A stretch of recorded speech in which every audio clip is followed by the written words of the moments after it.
Prepárate porque llega a Valencia el tardeo. ¿Que no sabes lo que es el tardeo? Pues salir de tapas y de copas, pero en lugar de por la noche, por la tarde y a un precio muy económico.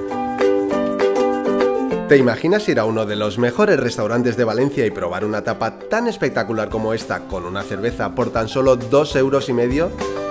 ¿O salir a uno de los locales de moda de la ciudad y que te sirvan una copa con primeras marcas por 5 €?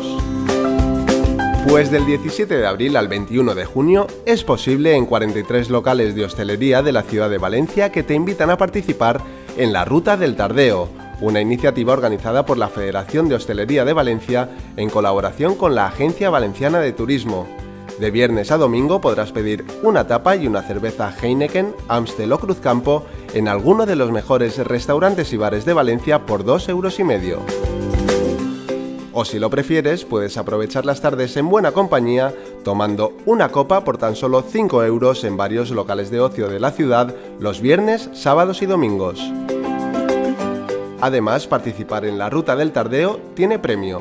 Entra en la web www.rutadeltardeovalencia.es y vota por las tapas que más te hayan gustado.